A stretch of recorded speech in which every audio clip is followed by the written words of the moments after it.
One, people are not using it for what they're saying they're using it. People are using it, and what I mean by that is people are not using it to purchase things. It's not really a currency because people are just not deciding to buy their cup of coffee, to buy their clothing, to buy a car, to buy whatever, do their daily purchases with crypto.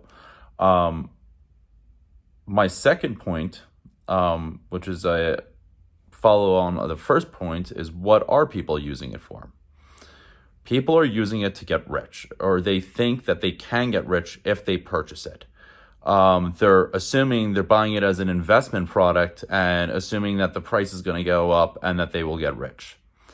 And that, I think, is going to backfire for the vast majority of people. There has been some people who have gotten very wealthy off of it, but they were very early in it. And now there's a lot of people, the masses are now pouring money into it, and people are charging up their credit cards and, pouring their life savings into it, and with the idea that they're going to get rich. And I think that's not going to happen. I think once people realize the irrationality of their actions, the price is going to crash. And, a lot of people are unfortunately going to lose a lot of money. What makes me believe this? So point number 3. What makes me believe this? What makes me believe this is that as the price has skyrocketed, the number of transactions have essentially stayed level. With some currencies, it's even declined. So the above 2 points, people aren't using it for transactions because the transaction volume has essentially stayed level, even though its popularity has skyrocketed. That makes me think that it does not actually have utilitarian value. Which brings me to my 4th point, which is that its value is a result of hype.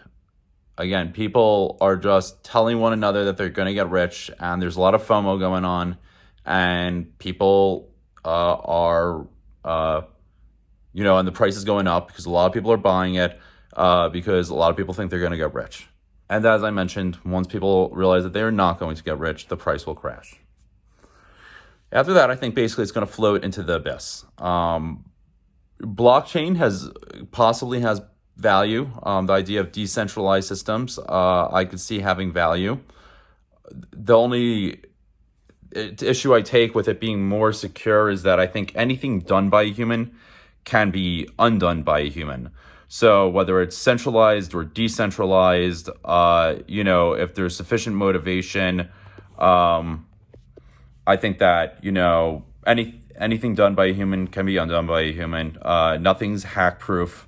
So there's going to be flaws that, sufficiently smart and motivated people will figure out. So I think it's going to float into the abyss once the price crashes. And I think it's going to become toxic. People are going to become allergic to it because a lot of people, I think, are going to lose a lot of money. And then people are just going to be, kind of apprehensive to, that sort of technology. This decentralized ledger idea. But again, it could have value going into the future. And if it was revitalized, you were remarketed, years after it crashed, probably 5 or 10 years once people, kind of forget about it and the sting wears off. I could see something, positive coming out of it. Again, the blockchain could be a interesting technology. And those are my points in 5 minutes on why I think crypto is a fad and is headed for disaster.